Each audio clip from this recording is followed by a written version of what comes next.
Okay, so we will start with the unit 2. Unit 2 is the anatomy of monocot as well as the dicot stem. So we will discuss the anatomy as well as the other characteristics like secondary growth, formation of the wood, etc. All these things in this complete unit. So the very first topic is the anatomy of monocot as well as the dicot stem. This topic we will also cover in the practical classes. ठीक है, किसी भी monocot plant का या dicot plant का हम stem लेके उसका ट्रांसवर्स सेक्शन कट करके दोनों के बीच में डिफरेंशिएशन कर सकते हैं, ठीक है, माइक्रोस्कोप में भी। चलिए मोनोकॉट और डायकॉट के बीच में वेरी फर्स्टली मॉर्फोलॉजिकली डिफरेंशिएशन की बात करते हैं कि केवल आप अपीयरेंस देख के कैसे बता सकते हैं कि this plant is monocot and that plant is dicot. Can you suggest some morphological differences, any one of you? एक मोनोकॉट प्लांट और डायकॉट प्लांट में क्या डिफरेंशिएशन है? Both of them are the angiosperm plants, दोनों में flower आते हैं। Stem की ग्रोथ। स्टेम की ग्रोथ, अच्छा, डायकॉट के प्लांट ज्यादा ग्रोथ करते हैं, ये कहना चाहते हैं आप? यस,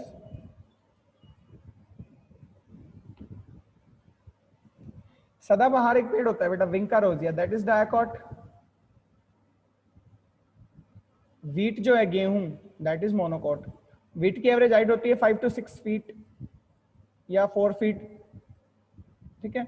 सदाबहार की हाइट होती है मैक्सिमम 2 फीट। तो ऐसा तो नहीं है कि उसमें स्टेम ज्यादा ग्रो करता है। What could be some morphological differences?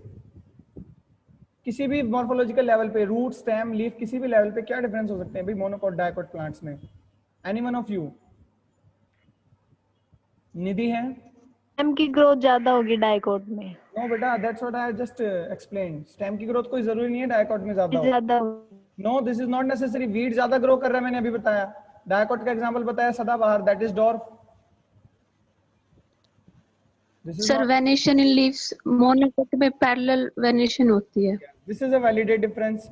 Monocots के प्लांट में, मोनोकॉट प्लांट्स में लीफ वेनेशन पैरेलल होती है। चाहे आप पिनिस्टियम टाइफोइड्स बाजरा देखें, चाहे आप ट्रिटिकम एस्टिवम व्हीट देखें, ठीक है, इवन चावल देखें आप, राइस, इस तरह से वेनेशन होती है पैरेलल। जबकि डायकॉट प्लांट्स के लीफ में ऐसे मिडरिब है और ये रेटिकुलेट वेनेशन होती है, नेटवर्क होता है पूरा वेनेशंस का, नॉट द पैरेलल। पत्ते देख के आप बता सकते हैं वेदर दिस इज मोनोकॉट और dicot. Any other difference? Generally, although there is one or two exceptions, generally the stem is thick, not more grown. Generally the stem is thick, or we can say only the secondary growth. The thick stems are of dicot plants. ठीक है, जिनमें secondary growth होती है, जैसे शीशम है, the stem become very woody. So that wood is formed only in dicots. There are few exceptions. केवल एक दो मोनोकॉट है जिनके अंदर थिकनेस बढ़ती है, अदरवाइज सभी डायकॉट प्लांट्स जो होते हैं ना, या केवल डायकॉट प्लांट्स की ही थिकनेस बढ़ती है, हम ये कहेंगे, ठीक है। तो स्टेम का टेक्सचर देख के आप बता सकते हैं। Any other morphological differences? Stem पे हेयर्स होते हैं डायकॉट प्लांट्स में, ठीक है, although they may be microscopic, but जब आप टेक्सचर को टच करेंगे तो that would be not plain. Stem पे छोटे छोटे हेयर्स होंगे। मोनोकॉट के स्टेम बिल्कुल ग्लैबरस होता है, बिल्कुल प्लेन होता है, हेयर्स नहीं होते, ठीक है। रूट की अगर बात करें, रूट भी एक मॉर्फोलॉजिकली पार्ट है। बाहर से जब रूट को देखें अगर आप, although that is embedded in soil, लेकिन आप सॉइल से उसको एक्सट्रैक्ट करके देख सकते हैं। सॉइल का भी मॉर्फोलॉजिकल अपीयरेंस अगर आप देखेंगे तो डायकॉट के अंदर एक सिंगल टैप रूट होती है इस तरह से, ठीक है, उस पर रूट हेयर्स होते हैं, ये सेकेंडरी रूट्स होती हैं। मोनोकॉट के अंदर बहुत सारी रूट्स हैं, एक सिंगल टैप रूट नहीं है, फाइबरस रूट्स होती हैं। क्लियर है morphological differences? Yes? Yeah. Good. But now since we are studying the anatomy, so we will discuss the anatomical differences between these two. ठीक है? Anatomical differences की अगर बात करें तो सबसे पहले मोनोकॉट स्टेम की बात करते हैं, starting from the primitive. तो monocot stem, this is the transverse section, this is TS, this is LS, longitudinal section, ठीक है। अगर ये कोई सिलेंड्रिकल स्टेम है मोनोकॉट्स का, तो अगर आप इस तरह से ब्लेड लेके इसको काटते हैं, ठीक है, like we cut the radish carrot, ठीक है, मूली गाजर जिस तरह से काटते हैं, तो आप अगर इसको यहाँ से कट करेंगे तो आपको ये सरफेस व्यू दिखेगा, ये सर्कुलर दिखेगा सरफेस व्यू आपको, क्योंकि स्टेम क्या है आपका सिलेंड्रिकल है। नीचे की तरफ ये सिलेंड्रिकल है, आपने जहां से भी काट दिया उतना जो आपने काटा है ब्लेड से thin section, that would be disc shape, ठीक है, डिस्क की शेप का होगा, so it would be look like this, इसको हम बोलते हैं ट्रांसवर्स सेक्शन। ओके, अगर आप यहां से काटते हैं इस तरह से, ठीक है, ये आपका अपर पार्ट है, ये पूरा सिलेंडर है, आप यहां से इस तरह से काटते हैं टू हाफ्स में, टू इक्वल हाफ्स में, तो आपको पूरा सिलेंड्रिकल हाफ दिखेगा। कुछ सेलर जो है सेल करते हैं कैरेट को, हमने बचपन में खाई भी हुई है, ठीक है, तो एलएस कट करके सेल करते हैं टू इक्वल पार्ट्स में, मूली या गाजर उसको कट करने के बाद, दैट इज लॉन्गिट्यूडनल सेक्शन। तो अगर वो आप देखेंगे तो लॉन्गिट्यूडनल सेक्शन इस तरह का दिखता है। Both of them will be same, okay, but we will understand them one by one. पहले टीएस की बात करते हैं, ट्रांसवर्स सेक्शन की। अब क्योंकि आपने ट्रांसवर्स सेक्शन कट कर दिया, ये सिलेंड्रिकल स्टेम था, यहां से आपने ये एक पार्ट ले लिया, दिस सर्कुलर पार्ट, ऊपर से देखने पे आपको ये पूरा सर्कुलर दिखेगा, तो आउटर मोस्ट पार्ट, ठीक है, क्योंकि ये ऑर्गन है, स्टेम एक ऑर्गन है, हमने टिश्यू सिस्टम में पढ़ा है कि ऑर्गन्स में 3 टिश्यू सिस्टम होते हैं, कौन कौन से? Epidermal, ground and ground muscular.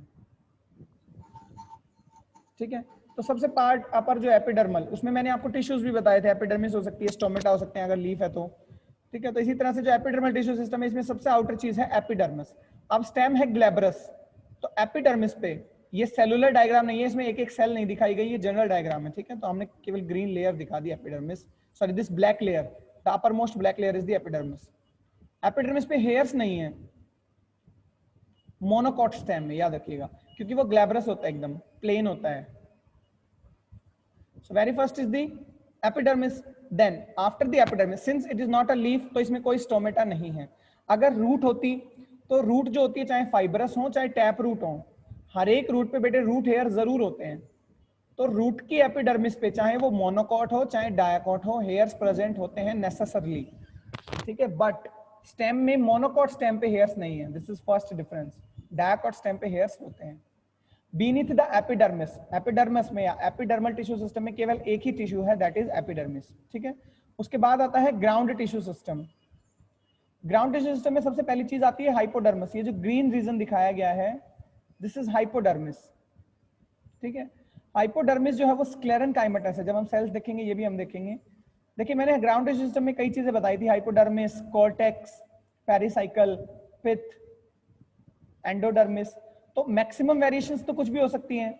Ground tissue system के मैक्सिमम टिश्यूज हमने पढ़े हैं, पर जरूरी नहीं कि हर एक प्लांट में हाइपोडर्मिस भी हो, कॉर्टेक्स भी हो, पेरिसाइकल भी हो, एंडोडर्मिस भी हो, होंगे तो इनमें से ही होंगे, लेकिन plant to plant, kingdom to kingdom vary करते हैं, फैमिली टू फैमिली ये सब चीजें वेरी करती हैं कि किस में हाइपोडर्मिस है किस में नहीं है, ठीक है। That we have also discussed at that time also, मैंने तब भी बताया था कि जरूरी नहीं सभी में सब टिश्यू हो। एंडोडर्मिस रूट में होती है, कुछ स्टेम्स में भी होती है, जरूरी नहीं हर एक स्टेम में एंडोडर्मिस हो, ठीक है। हाइपोडर्मिस मोनोकॉट स्टेम में है, जरूरी नहीं हर एक मोनोकॉट स्टेम में हो या डायकॉट में भी हाइपोडर्मिस हो।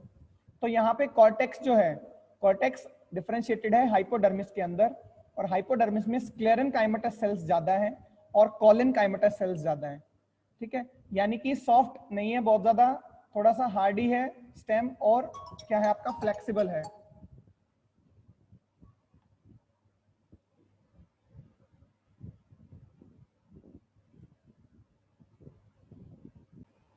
After the hypodermis, there is a complete cortex or the ground tissue, ठीक है, ये पूरा जो रीजन है, मैक्सिमम रीजन, ये सारा कॉर्टेक्स है।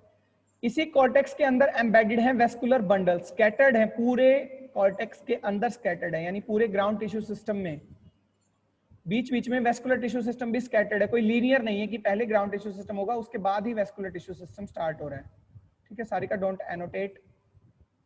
तो यहाँ पे ये सारे वेस्कुलर बंडल्स है, these all 1 2 3, all of these are vascular bundles,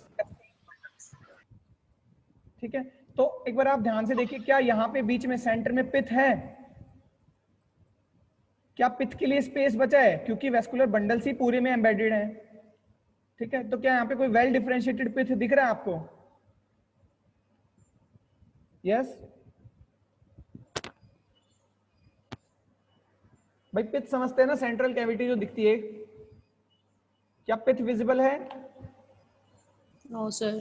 no. No ये चीज आप ध्यान रखेंगे, मोनोकॉट स्टेम के अंदर पिथ नहीं होता, ठीक है। डायकॉट स्टेम के अंदर जब हम स्ट्रक्चर पढ़ेंगे हम देखेंगे पिथ होता है। सेकंड डिफरेंस यहाँ पे रूट हेयर्स नहीं है, डायकॉट में रूट हेयर्स भी होते हैं। चलिए अब बात करते हैं एलएस क्या होता है, ठीक है। लॉन्गिट्यूडनल सेक्शन टीएस का ही एक तरह का पिज्जा स्लाइस है।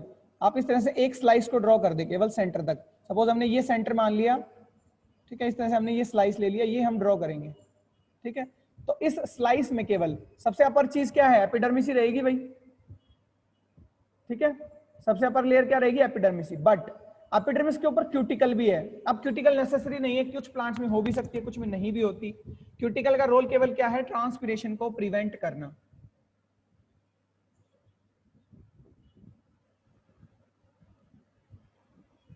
ठीक है। तो एपिडर्मिस के बाद क्या होनी चाहिए थी भाई, हाइपोडर्मिस होनी चाहिए थी। तो भाई ये हाइपोडर्मिस है, मल्टी लेयर्ड है, सेल्स की मल्टी लेयर है। हाइपोडर्मिस में मेनली इस तरह की सेल्स जो दिखाई जाती है ना, ये सेल्स देखिए, अगर सेल को डबल लेयर दिखाया जाए, double layer, it means it is indicating a thick cell. और थिक सेल कौन सी होती है आप सब जानते हैं, पैरेन्काइमा, कॉलोनिया, स्क्लेरेन्काइमा।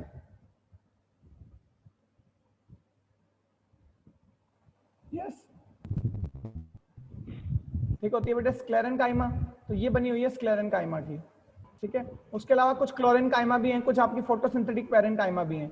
कुछ मोनोकॉट प्लांट्स में कॉलेनकाइमा भी होती है, नॉट क्लोरेन्काइमा, ठीक है, जो फ्लेक्सिबल बनाती है स्टेम को। आप देखते हैं बहुत तेज हवाएं भी अगर चलती हैं, ठीक है, तो क्रॉप जो है वो झूलती हैं, बाजरा हो चाहे मक्का हो चाहे गेहूं हो, व्हीट हो, it does not just tear off, उखड़ नहीं जाते due to the presence of collenchyma.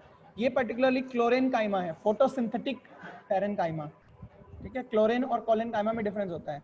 After that इस पिज्जा स्लाइस में क्या आ रहे हैं, आपके वेस्कुलर बंडल्स आ रहे हैं, ठीक है। एक स्लाइस में 2 या 3 वेस्कुलर बंडल आ गए, तो हम यहाँ पे भी जब ये स्लाइस दिखा रहे हैं, ठीक है, ये देखिए कंटिन्यू होगा इसी तरह से। अगर इसको आप पूरा ड्रॉ करें तो यही सर्कुलर हो जाएगा। अगर आप पूरी एपिडर्मिस ड्रॉ करें, सारी हाइपोडर्मिस ड्रॉ करें, तो दैट क्लियरली इंडिकेट्स हम क्या एक स्लाइस ड्रॉ कर रहे हैं केवल, ठीक है। तो इस तरह से क्लियरली आपको वेस्कुलर बंडल्स दिखेंगे लॉन्गिट्यूडनल सेक्शन में। वेस्कुलर बंडल्स की भी अगर पर्टिकुलरली मैं बात करूं तो उसमें 3 चीजें होती हैं, xylem, phloem and cambium. Vascular tissue system के अंदर 3 चीजें होती हैं बेटा, xylem, phloem and cambium. Okay, xylem and phloem are separated by cambium. कुछ वेस्कुलर बंडल्स में कैम्बियम नहीं होता, तो वहां पे केवल जाइलम फ्लोएम होंगे। जहां पे कैम्बियम होता है वो जाइलम और फ्लोएम के बीच में प्रेजेंट होगा। तो एक मेजर जो आपका कैरेक्टरिस्टिक है मोनोकॉट प्लांट का, वो ये है कि कैम्बियम एब्सेंट होता है, ठीक है। तो मैंने आपको टाइप ऑफ वेस्कुलर बंडल्स पढ़ाए थे, उसमें मैंने बताया था कॉन्जॉइंट में जाइलम और फ्लोएम जॉइंट होते हैं। अगर कैम्बियम प्रेजेंट है तो क्या होते हैं, ओपन कॉन्जॉइंट, याद है।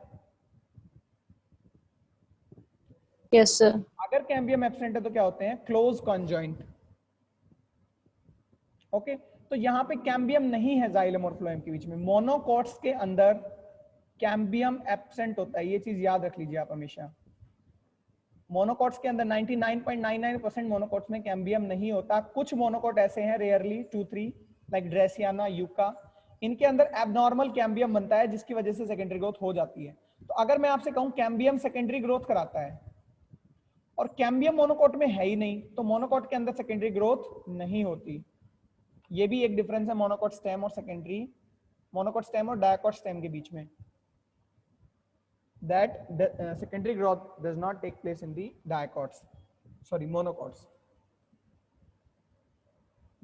मोनोकॉट में सेकेंडरी ग्रोथ नहीं होती, डायकॉट में होती है। चलिए वेस्कुलर बंडल की हम डिटेल में बात करें तो वेस्कुलर बंडल में कुछ बंडल शीथ सेल्स हैं, ठीक है। इनके चारों तरफ जाइलम और फ्लोएम को प्रोटेक्शन देने के लिए बंडल शीथ सेल है। ये C4 की तरह नहीं है, C4 प्लांट्स की लीफ में बंडल शीथ सेल होती थी, तो ये केवल एक कवरिंग है जो मोनोकॉट स्टेम में प्रेजेंट है। दिस इज नॉट फोटोसिंथेटिक, ठीक है। वहां पे बंडल शीथ सेल में क्लोरोप्लास्ट होते थे जो क्या फूड प्रिपेयर कराते हैं, ठीक है, C4 प्लांट्स में। बट मोनोकॉट प्लांट के स्टेम में भी बंडल शीथ सेल है, but these are not photosynthetic cells, they are just the protective covering for the xylem and phloem. अब 2 चीजें हैं, फ्लोएम और जाइलम। फ्लोएम है अपर पार्ट में, दिस इज फ्लोएम, ये जो छोटी सेल्स हैं बेटे, दीज आर फ्लोएम्स, ठीक है। फ्लोएम में भी सपोज ये सारा फ्लोएम है, these all are phloem. Phloem में भी नीचे की तरफ तो प्रोटोफ्लोएम है, जो पहले फ्लोएम बनता है उसको प्रोटोफ्लोएम बोलते हैं, मेटाफ्लोएम बोलते हैं, प्रोटो। प्रोटो। तो नीचे की तरफ प्रोटोफ्लोएम है, पहले नीचे से फ्लोएम बनना शुरू है, देन अपर, ठीक है। इसी तरह से जाइलम में भी आपका पहले प्रोटोजाइलम है, देन मेटाजाइलम है। ये प्रोटोजाइलम है हर एक वेस्कुलर बंडल में, ये छोटा वाला ये पहले बना था, फिर ये जो है ये आपके मेटाजाइलम है। अच्छा, जाइलम को जो हम बड़ा क्यों दिखा रहे हैं, ब्रॉड क्यों दिखा रहे हैं, ये क्या इंडिकेट करता है, ये सर्कुलर चीज ये इंडिकेट करता है वेसल्स को। जाइलम में 4 चीजें हैं, वेसल, ट्रकीड, पैरेन्काइमा, फाइबर। तो बाकी 3 कंपोनेंट बहुत छोटे हैं, नहीं दिखते, ये छोटी छोटी सेल्स की तरह दिखेंगे साइड में। वेसल्स ब्रॉड हैं तो इसलिए वेसल्स से इंडिकेट करते हैं हम जाइलम को। पैरेन्काइमा को हम इंडिकेट करते हैं इस तरह से। ये जो आपकी एबनॉर्मल शेप सेल्स दिख रही हैं ये सीव ट्यूब है ऊपर से। सीव ट्यूब का जो आपका डायमीटर होता है एज कम्पेयर टू वेसल बहुत कम है, नैरो है, इसलिए ये सेल्स छोटे हैं, वेसल्स ब्रॉड दिखते हैं। तो this is xylem, this is phloem. Cambium है ही नहीं, तो वेस्कुलर बंडल में 2 ही चीजें हैं, जाइलम एंड फ्लोएम। जाइलम होता है एंडार्क। एंडार्क का मतलब है पहले प्रोटोजाइलम है, देखिए नीचे की तरफ, सेंटर की तरफ, ये है सेंटर, ये है प्रोटोजाइलम, ये है मेटाजाइलम। पहले कौन सा बनता है बताइए? प्रोटो। तो पहले इसका मतलब जाइलम सेंटर की तरफ से बाहर बन रहा है या बाहर की तरफ से अंदर बनता हुआ आ रहा है, बताइए। अगर प्रोटोजाइलम यहाँ है सेंटर के पास, मेटाजाइलम यहाँ है, तो ये क्या इंडिकेट करता है, जाइलम सेंटर से बाहर की तरफ बन रहा है या बाहर से सेंटर की तरफ बन रहा है जाइलम? सेंटर से बाहर की तरफ। सेंटर से बाहर की तरफ। दिस इज कॉल्ड एंडार्क जाइलम, ठीक है। अगर प्रोटोजाइलम बाहर की तरफ होता, पेरिफेरी की तरफ, यानी यहाँ प्रोटोजाइलम होता, यहाँ मेटाजाइलम, इसका मतलब बाहर से अंदर की तरफ बनते हुए आ रहा है जाइलम, तो बाहर से बनता हुआ आ रहा है इसका मतलब एक्सार्क, अंदर से बनता हुआ आ रहा है इसका मतलब एंडार्क। एंडार्क जाइलम होता है मोनोकॉट स्टेम में। क्लियर है? So what are the main postulates of the monocot stem? 1, absence of the hairs, hairs नहीं होते।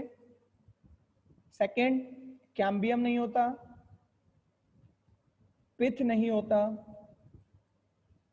ठीक है। वेस्कुलर बंडल्स अरेंज होते हैं स्कैटर्ड, फैले होते हैं पूरे कॉर्टेक्स में, कहीं भी कोई डिफरेंशिएशन नहीं है कॉर्टेक्स और वेस्कुलर बंडल्स के बीच में अलग से, इसीलिए देखिए एक स्लाइस में बहुत सारे वेस्कुलर बंडल आ जाते हैं।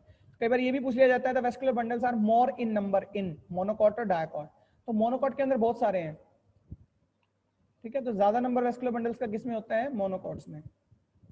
क्लियर है बेटा about monocot stem? Yes, sir.